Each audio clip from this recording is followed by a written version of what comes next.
Comme les évêques l'ont indiqué, c'est bien en amont des élections présidentielles qu'ils veulent s'adresser aux citoyens français avant l'été, parce qu'après l'été, nous allons entrer dans les primaires des différents camps, et qu'il leur semblait important de rappeler un certain nombre de critères avant que les débats véritablement ne commencent.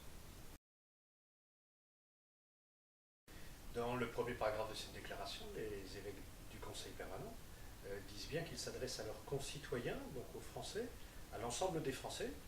Ils s'adressent tout particulièrement aux catholiques, bien entendu, dont ils sont les pasteurs, mais ces déclarations s'adressent aussi aux hommes et aux femmes politiques de notre pays. Ils s'adressent également aux journalistes qui ont un rôle particulier à jouer dans la vie politique, donc à un certain nombre de personnes qui sont engagées dans le débat politique de notre pays. Les évêques parlent plutôt sans doute de la vie politique en elle-même. Sans doute ont-ils le désir que cette vie politique soit à la hauteur des enjeux qui sont en cause.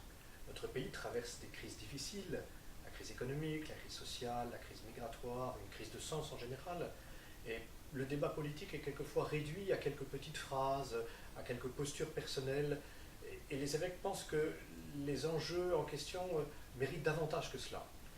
Ensuite, cette déclaration met en valeur le rôle que les médias sont invités à jouer.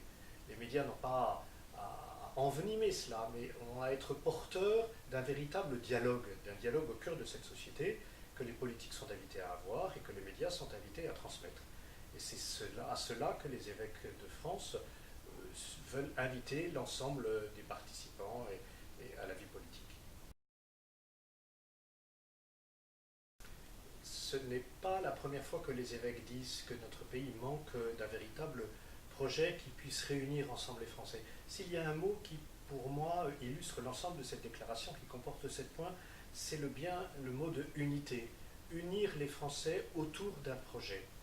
On voit bien aujourd'hui comment les questions économiques, comment la recherche du CAC 40 ou du progrès à tout prix ne peut pas réunir l'ensemble des Français.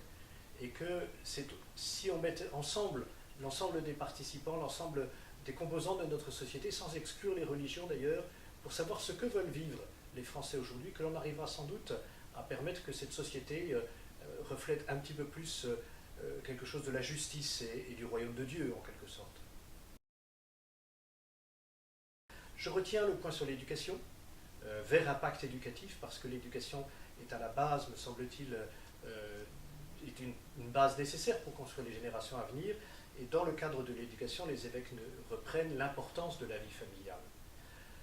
Ils parlent aussi de la solidarité, comme devant unir les générations, mais comme devant unir aussi les jeunes et les autres, autour notamment de la notion du travail. Ils redisent combien ceux qui n'ont pas de travail se considèrent comme exclus, et il y a une vraie fracture dans notre pays à cause de cela.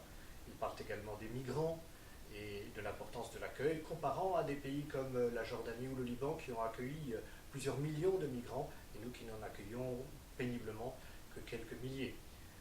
Vient l'Europe également, dont on sait qu'elle vit une passe difficile, avec des États qui ont tendance à se refermer sur eux. Notre Europe va-t-elle ne chercher qu'à protéger ses propres intérêts, ou au contraire va-t-elle être autre chose qu'une Europe gestionnaire, mais une Europe qui a un élan?